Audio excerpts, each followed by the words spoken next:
Hello दोस्तों, स्वागत है आपका मेरे यूट्यूब चैनल पर। तो आज हम डिस्कस करेंगे बीएससी फर्स्ट ईयर के सेकंड सेमेस्टर के एमसीक्यू क्वेश्चंस के बारे में। हमारा मोटिव ये है कि हम आपको कम से कम समय में ज़्यादा से ज़्यादा नॉलेज और ज़्यादा से ज़्यादा क्वेश्चंस करने की स्पीड प्रोवाइड करें। तो हमारा पहला क्वेश्चन स्टार्ट होता है। तो पहला क्वेश्चन लिखा हुआ है, let A and B two matrices then, चार ऑप्शंस डिफाइन हुए हैं। तो चार ऑप्शंस ये किस तरीके से डिफाइन है कि A B equal to B A, and B option है A B not equal to B A, C option है A B less than B A, and D option है A B greater B A. तो इस questions को शुरू करते हैं। तो इस क्वेश्चंस के लिए एक स्टेटमेंट लिख लेते हैं। तो स्टेटमेंट हमारा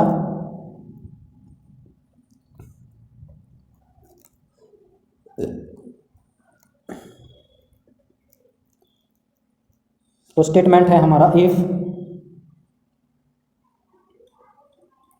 A and B be two matrices, then A B बराबर B A if and only if A equals to identity matrix और जीरो मैट्रिक्स। यानी कि यह स्टेटमेंट ये कह रहा है कि हमारे पास अगर दो मैट्रिसेस है तो ए बी बी ए के इक्वल होगा केवल और यदि केवल ए मैट्रिक्स आइडेंटिटी मैट्रिक्स हो या जीरो मैट्रिक्स हो। इसके अलावा अगर ए आइडेंटिटी मैट्रिक्स नहीं है और जीरो मैट्रिक्स नहीं है तो A B not equal to किसके रह सकता है, बी ए के रह सकता है। क्लियर है। तो इसमें एक केस बन रहा है कि ए बी ए के बराबर भी हो सकता है और दूसरा ए बी ए के बराबर नहीं भी हो सकता है। तो जब यहाँ पे मे और मे नॉट वाली कंडीशन हो सकती है, हो भी सकता है और नहीं भी हो सकता है, तो वहाँ पे ऑप्शंस क्या चूज रहेगा, नहीं हो सकता वाला चूज करना पड़ेगा। तो हमारा ऑप्शन क्या हो जाएगा, बी ऑप्शन हमारा क्या हो जाएगा, करेक्ट हो जाएगा। अब question number 2, let A and B two matrices such that A equal to 0 A B equal to 0 then equation always implies that. चार ऑप्शंस दिए हुए, तो हमें इन कंडीशन से मेरे को क्वेश्चंस करना है। तो ए बराबर 0 दिया है और ए बी 0 के बराबर है। तो यहाँ से मैं इस कंडीशन को लेके चलता हूँ कि ए बी बराबर 0 है। तो यहाँ से हमारे पास तीन पॉसिबिलिटी हो सकती है। तीन पॉसिबिलिटी, ए बी बराबर 0 होगा कब, अगर ए का वैल्यू 0 के बराबर हो और बी का वैल्यू 0 के बराबर नहीं हो, तो ए बी का वैल्यू 0 के बराबर हो सकता है। सेकंड केस है मेरा, ए 0 के बराबर नहीं है और बी 0 के बराबर हो, तो ए बी का प्रोडक्ट भी 0 के बराबर हो सकता है। थर्ड केस मेरा क्या है कि ए 0 के बराबर नहीं है और बी भी 0 के बराबर नहीं है, तो ए इंटू बी भी किसके बराबर हो सकता है, 0 के बराबर। तो ये थर्ड केस में एक ऐसी नॉन जीरो मैट्रिक्स और बी भी ऐसी नॉन जीरो मैट्रिक्स, इन दोनों का प्रोडक्ट भी 0 के बराबर हो सकता है। तो हमारा इन तीनों केसों में से कौन सा केस सुटेबल रहेगा। तो देखो, कंडीशन दी है कि ए बराबर 0 है और ए बी 0 के बराबर है। तो फर्स्ट केस ये है कि ए 0 के बराबर है, बी 0 के बराबर नहीं है, तब ए बी 0 के बराबर हो सकता है। तो इस केस में हमारा बी ऑप्शन क्या हो जाएगा, करेक्ट हो जाएगा, और सभी क्या हो जाएंगे, इनकरेक्ट। तो अगर ए इक्वल टू 0 है तो बी नॉट इक्वल टू 0 ही रहेगा, बी कभी भी 0 के बराबर नहीं हो सकता है। तो क्वेश्चन नंबर 3 पे आते हैं। क्वेश्चन नंबर 3 है, इन ए मैट्रिसेस ए बी, तो सभी में लेफ्ट हैंड साइड में दिया हुआ है ए प्लस बी का होल स्क्वायर। तो मैं ए प्लस बी के होल स्क्वायर पे ही डिस्कस कर लेता हूँ। तो ए प्लस बी का होल स्क्वायर अगर मेरे को खोलना हो तो मैं उसको लिखूंगा ए प्लस बी इंटू ए प्लस बी। तो जब मैं इसको ऐसे लिखूंगा तो मल्टीप्लाई कैसे करेंगे, ए इंटू ए प्लस बी और प्लस बी इंटू ए प्लस बी। तो जब मैं मल्टीप्लाई करूँगा तो ए की मल्टीप्लाई ए के साथ करेंगे तो ए इंटू ए स्क्वायर हो जाएगा, और A into B A B, और plus B into A B A, और plus B into B B square. तो आपको पता है कि matrix A B not equal to होता है बी ए के। इसका मतलब ये रहेगा कि ये अगर मैं ए प्लस बी का होल स्क्वायर खोलूँ तो ये हमेशा कैसा रहेगा, A square plus A B plus B A plus B square. तो ये इस तरीके से डिफाइन होगा। तो ए बी कभी भी बी ए के इक्वल नहीं हो सकता है। वो कब इक्वल हो सकता है, तब ए आइडेंटिटी मैट्रिक्स हो या जीरो मैट्रिक्स हो, तभी ये इक्वल हो सकता है। लेकिन यहाँ पे पर्टिकुलर सभी मैट्रिक्स के लिए बात की है। तो जब पर्टिकुलर इन जनरल बात करी जाती है तो A B not equal to क्या रहता है, बी ए रहता है। इसका मतलब हम कह सकते हैं कि ए प्लस बी का whole square not equal to रहेगा ए स्क्वायर प्लस 2ab और प्लस बी स्क्वायर के। तो इसके तो इक्वल कभी नहीं होगा, इसके इक्वल कभी नहीं इसलिए होगा क्योंकि ए बी का प्रोडक्ट बी ए के प्रोडक्ट के बराबर नहीं आएगा। तो ये हमारा ऑप्शन क्या हो जाएगा, सी ऑप्शन क्या हो जाएगा, करेक्ट हो जाएगा। तो नेक्स्ट क्वेश्चन पे चलते हैं। नेक्स्ट क्वेश्चन है हमारा क्वेश्चन नंबर 4। तो उसने कहा है the characteristics of an orthogonal matrix A is. तो क्वेश्चन नंबर 4 दिया है, ए ऑप्शन दिया है A inverse A equals to identity और A into A inverse equals to identity. ये हमें 4 ऑप्शंस डिफाइन है। तो ऑर्थोगोनल होने के लिए हमारे पास क्या कंडीशन है, ए मैट्रिक्स को स्क्वायर मैट्रिक्स होना नंबर 1 पे बहुत कंपलसरी है, ए स्क्वायर मैट्रिक्स होनी चाहिए। और कैरेक्टरिस्टिक्स ये है कि A transpose into A equals to identity equals to A into A का ट्रांसपोज। तो अगर ऐसा कहीं पे भी पॉसिबल होता है तो ए मैट्रिक्स ऑर्थोगोनल मैट्रिक्स कहलाएगी। तो इसमें हमारा ऑप्शन कौन सा करेक्ट हो जाएगा, option 4 is correct by the definition of the orthogonal matrix. अब क्वेश्चन नंबर हम चलते हैं 5 पे। तो क्वेश्चन नंबर 5 दिया the rank of this matrix. इस मैट्रिक्स की रैंक बतानी है किसके बराबर होगी। तो सबसे पहले ये देखो, ये मैट्रिक्स जो है ये मैट्रिक्स है 3/3 की, 3/3, यानी कि इसका जो ऑर्डर है वो 3x3 का है। तो मैट्रिक्स की जो रैंक होगी वो या तो 3 के बराबर होगी या 3 से छोटी, इससे बड़ी तो कभी नहीं हो सकती। इसका मतलब हमारा ऑप्शन ए डिस्कार्ड हो गया और सी भी डिस्कार्ड हो गया। हमारी रैंक 1 और 3 में से कोई एक हो सकती है। अब देखो ये जो मैट्रिक्स है ये डायगोनल मैट्रिक्स है। तो डायगोनल मैट्रिक्स ऑलवेज एक्लन फॉर्म में होती है। डायगोनल मैट्रिक्स ऑलवेज एक्लन फॉर्म में होती है। तो हमें सिर्फ इसके नॉन जीरो रोज को काउंट करना है। तो नॉन जीरो का मतलब है ऐसे रोज जिसमें सारी की सारी एंट्री जीरो न हो। तो देखो ये जो पहला रो है हमारा, ये इसमें 2 एंट्री जीरो है लेकिन एक नॉन जीरो है। इसका मतलब ये पूरा रोज नॉन जीरो हुआ। इसका मतलब मेरे को एक रैंक यहाँ से मिल जाएगी। ऐसे ही हम यहाँ पे देखेंगे तो ये भी क्या हो जाएगी, एक यहाँ से मिल जाएगा और एक रो यहाँ से मिल जाएगी। तो इसका मतलब ये है कि रैंक जो होती है हमारे पास, रैंक होती है number of non zero rows. तो number of non zero rows कितने हैं, 1 2 3। तो इसका मतलब रैंक मेरी कितनी हो जाएगी, rank of A will be 3। तो इसकी रैंक कितनी रहेगी, 3। तो रैंक क्या रहेगी, 3। अब दूसरा मेथड ये है कि अगर हम कभी भी रैंक की बात करें तो मैट्रिक्स का डिटरमिनेंट चेक कर लेना चाहिए। तो डिटरमिनेंट ऑफ ए अगर आप देखोगे तो ये क्या रहेगा, नॉट इक्वल टू 0 रहेगा, क्योंकि मैट्रिक्स का रैंक अगर उसके ऑर्डर के बराबर हो तो रैंक क्या रहती है, ऑर्डर के इक्वल रहती है। अगर मैट्रिक्स का डिटरमिनेंट नॉट इक्वल टू 0 होता है तो उसकी रैंक उसके ऑर्डर के इक्वल होती है। तो यहाँ पे रैंक 3 है, इसका मतलब डिटरमिनेंट भी नॉट इक्वल टू 0 रहेगा। अब डायगोनल मैट्रिक्स का जो डिटरमिनेंट होता है वो उसके डायगोनल एलिमेंट का प्रोडक्ट होता है। तो determinant of A equal to क्या आ जाएगा, 4 इंटू 3 इंटू 5।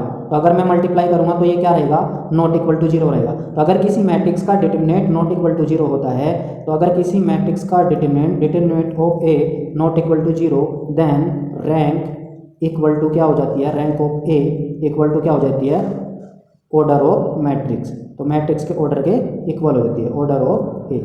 तो यहाँ पे ऑर्डर कितना है, 3 है। तो मैट्रिक्स का ऑर्डर 3 है, तो इसका मतलब रैंक कितनी हो जाएगी, 3 हो जाएगी। तो यहाँ से ऑप्शन मेरा क्या हो जाएगा, बी ऑप्शन करेक्ट हो जाएगा, ऑल और। नेक्स्ट क्वेश्चन है मेरा 7। इसमें बोला है कि कौन सा मैट्रिक्स इन 4 ऑप्शंस को 4 ऑप्शंस दिए हुए हैं और गिवन है एक मैट्रिक्स ए, तो कौन सी कंडीशंस को सेटिस्फाई करेगा। तो आपको मैट्रिक्स का मल्टीप्लिकेशन करके देखना है कि ए स्क्वायर इक्वल्स टू आइडेंटिटी आएगा या -1 आएगा। तो चलो चेक कर लेते हैं। अभी देखो कुछ नहीं करना है, आपको सिर्फ ए इंटू ए निकालना है, ए इंटू ए निकालना है। तो ए इंटू ए निकालना है। तो हमें दिया है 1 माइनस 1 और 2 और minus 1 multiply by 1 minus 1 2 minus 1। तो अगर मैं इसकी मल्टीप्लाई करूं तो कितना आएगा? देखो 1 की मल्टीप्लाई करो 1 के साथ 1 और माइनस 2 तो कितना हो जाएगा? माइनस 1 हो जाएगा। 1 की मल्टीप्लाई करें 1 और 2 की करें तो माइनस 1 हो जाएगा। अब देखो माइनस 1 के साथ करो माइनस 1 और माइनस 1 की माइनस 1 के साथ करेंगे तो प्लस 1, तो ये हो जाएगा 0। फिर देखो 1 की मल्टीप्लाई 2 के साथ करनी है 2 आ जाएगा और 2 की मल्टीप्लाई माइनस 1 के साथ करेंगे तो माइनस 2 आएगा, ये 0 हो जाएगा। अब माइनस 1 की मल्टीप्लाई 2 के साथ करेंगे तो माइनस 2 आ जाएगा और माइनस माइनस प्लस तो कितना आ जाएगा? माइनस 1। तो क्या मैं इस मैट्रिक्स को, जो ये मेरे पास मैट्रिक्स आई है, इसको मैं मैट्रिक्स को ऐसा लिख सकता हूँ कि अगर मैं माइनस कॉमन ले लूँ तो इसको मैं लिख सकता हूँ 1 0 एंड 0 1। तो ये मैट्रिक्स आ जाएगी मेरे पास माइनस आइडेंटिटी मैट्रिक्स। क्या आ जाएगी? Minus identity matrix. तो इसका ऑप्शन क्या होना चाहिए? ऑप्शन 2 इसका क्या होना चाहिए? करेक्ट होना चाहिए। तो ऑप्शन 2 क्या हो जाएगा? करेक्ट। आपको सिर्फ ए स्क्वायर निकालना है, उसके अकॉर्डिंग आपका राइट हैंड साइड ऑटोमेटिक आ जाएगी। तो ऑप्शन क्या हो जाएगा इसका? बी ऑप्शन इसका करेक्ट हो जाएगा। अब चलो नेक्स्ट पे चलते हैं। नेक्स्ट क्वेश्चन है हमारा with 1 omega and omega square as cube roots of unity inverse of which of the following matrix exist. तो वो पूछ रहा है कि 1 प्लस ओमेगा स्क्वायर बराबर 0 दिया हो and omega cube equal to कितना होना चाहिए? 1।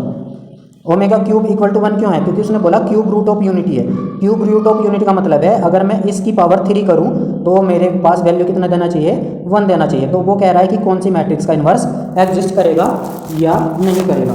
तो देखो उसने कहा कि inverse of the following matrix exist, यानी कि कौन सी मैट्रिक्स का इन्वर्स एग्जिस्ट करेगा। तो इन्वर्स, अगर किसी मैट्रिक्स का इन्वर्स निकालना हो तो आपको याद होना चाहिए कि A inverse is equal to होता है adjoint of A upon determinant of A. तो अगर मैट्रिक्स का डिटर्मिनेंट 0 के बराबर होता है तो मैट्रिक्स का इन्वर्स एग्जिस्ट नहीं करेगा। क्यों नहीं करेगा? अगर मैं यहाँ पे 0 रख दूँ और एडजॉइंट ऑफ ए तो हमेशा कोई नॉन जीरो वैल्यू देगा, तो इसका मतलब नॉन जीरो यानी कि समथिंग अपॉन 0 की वैल्यू कितनी होती है? इन्फिनेटिव। तो इन्फिनेटिव का मतलब है कि लिमिट ही एग्जिस्ट नहीं करेगी। तो जब इसका डिटर्मिनेंट 0 होगा तो इन्वर्स क्या करेगा? एग्जिस्ट नहीं करेगा, does not exist, inverse exist नहीं करेगा। तो इन्वर्स एग्जिस्ट करने के लिए मैट्रिक्स का डिटर्मिनेंट क्या होना चाहिए? नॉट इक्वल टू 0 होना चाहिए। तो इन तीनों मैट्रिक्स में जिस मैट्रिक्स का डिटर्मिनेंट नॉट इक्वल टू 0 होगा तो वो मैट्रिक्स का इन्वर्स एग्जिस्ट करेगा। जैसे ऑप्शन नंबर 1 है, ऑप्शन नंबर 1 दिया हुआ है, ये मैट्रिक्स दी हुई है। अगर मैं इस मैट्रिक्स का डिटर्मिनेंट निकालूं तो क्या होता है? ब्रज ये होता है cross multiplication with minus sign. तो देखो 1 इंटू ओमेगा स्क्वायर तो कितना आ जाएगा? ये आ जाएगा मेरे पास ओमेगा स्क्वायर और ओमेगा इंटू ओमेगा बीच में आता है माइनस ओमेगा स्क्वायर, तो कितना आया? 0। तो इसका मतलब क्या है कि ये मेरा डिटर्मिनेंट क्या आया? 0 के बराबर। तो जब डिटर्मिनेंट 0 के बराबर आएगा तो मैट्रिक्स का डिटर्मिनेंट इन्वर्स एग्जिस्ट नहीं करेगा। जब डिटर्मिनेंट इक्वल टू 0 है तो इन्वर्स एग्जिस्ट नहीं करेगा। ऐसे ही question number option number B पे ओमेगा स्क्वायर इंटू ओमेगा, देखो इसका मल्टीप्लाई इसके साथ करना है तो यह आ जाएगा ओमेगा क्यूब और माइनस 1 इंटू 1। तो ये आपको पता है कि ओमेगा के क्यूब इक्वल टू कितना है? 1, क्योंकि क्यूब ऑफ यूनिटी है। तो 1 माइनस 1 कितना आ जाएगा?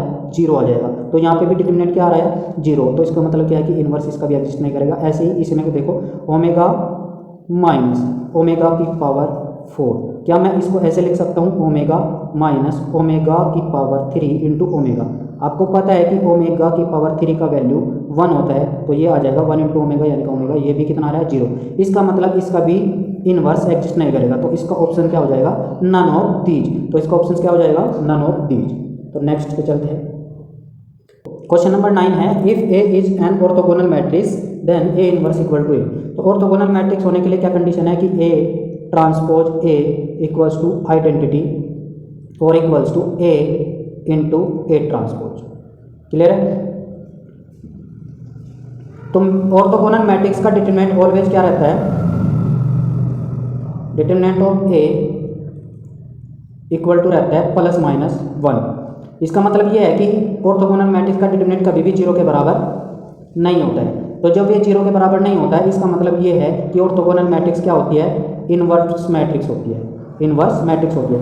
तो जब मैं ऑर्थोगोनल मैट्रिक्स इन्वर्स मैट्रिक्स है, तो इस कंडीशन में मैं ए इन्वर्स से मल्टीप्लाई कर सकता हूँ। अगर ऑर्थोगोनल मैट्रिक्स इन्वर्स मैट्रिक्स नहीं होती, इन्वर्टेबल मैट्रिक्स नहीं होती, तो मैं इसमें ए इन्वर्स से मल्टीप्लाई नहीं कर सकता था। तो अब देखो, अगर मैं इसमें इसके राइट साइड में ए इन्वर्स से मल्टीप्लाई करूँ, तो देखो ए ट्रांसपोज इंटू ए और into A inverse equal to क्या आएगा, identity matrix into A inverse.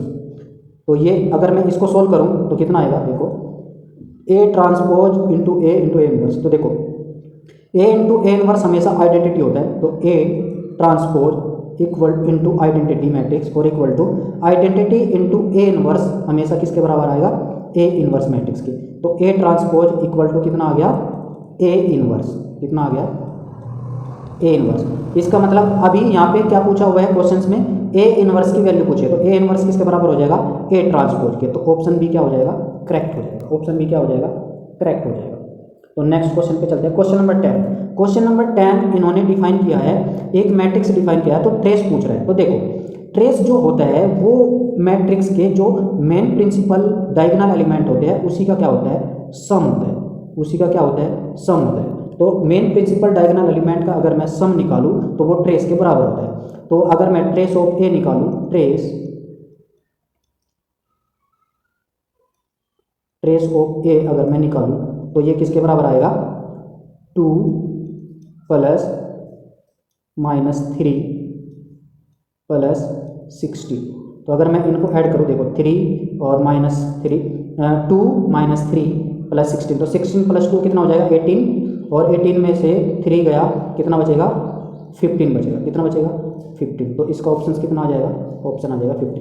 तो अगर मैट्रिक्स के ट्रेस की बात करें तो मैट्रिक्स का ट्रेस जो होता है वो उसके ये वाले, ये प्रिंसिपल डायगोनल एलिमेंट, हमेशा कभी भी मैट्रिक्स में अगर बात करें डायगोनल एलिमेंट की तो हमेशा इसी प्रिंसिपल डायगोनल एलिमेंट की बात करते हैं, इसका कोई वर्क नहीं रहता, इस डायगोनल वाले का, इस वाले का कोई वर्क नहीं रहता।